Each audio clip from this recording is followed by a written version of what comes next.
Saudi আরব সহ মধ্যপ্রাচ্যের সঙ্গে মিল রেখে জামালপুরের ৩ উপজেলায় উদযাপিত হয়েছে পবিত্র ঈদ উল ফিতর। জেলার সরিষাবাড়ী, ইসলামপুর ও মাদারগঞ্জ উপজেলার অন্তত ২০টি গ্রামে শুক্রবার সকালে অনুষ্ঠিত হয় ঈদের জামাত।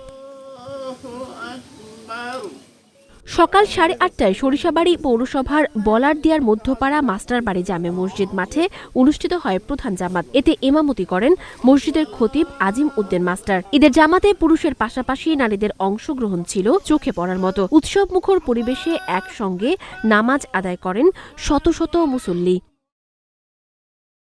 জীবন অবাক না করলে কে করবে? 28% মিল্ক ফ্যাটের অবাক করার সাথে ফ্রেশ মিল্ক পাউডার। জীবন অবাক করুক প্রতিদিন।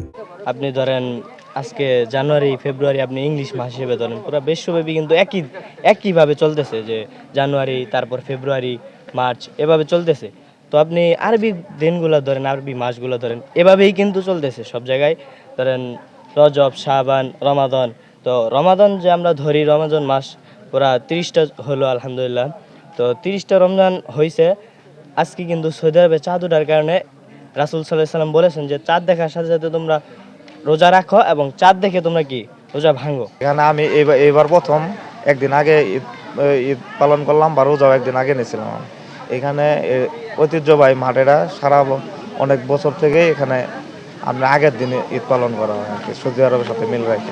স্থানীয়দের মতে সরিষাবাড়ির বলারদিয়ার সহ আশপাশের অন্তত ১৩টি গ্রামের প্রায় ৩ শতাধিক মানুষ এই জামাতে অংশ নেন। এদিকে ইসলামপুর উপজেলার নোয়ারপাড়া ইউনিয়নের রামভদ্রা গ্রামেও একইভাবে ঈদের জামাত অনুষ্ঠিত হয়েছে। ভিন্ন সময় হলেও ধর্মীয় বিশ্বাস আর চাঁদ দেখার ভিত্তিতে ঈদ উদযাপনে আনন্দ উৎসবে মেতে উঠেছেন এসব এলাকার মানুষ।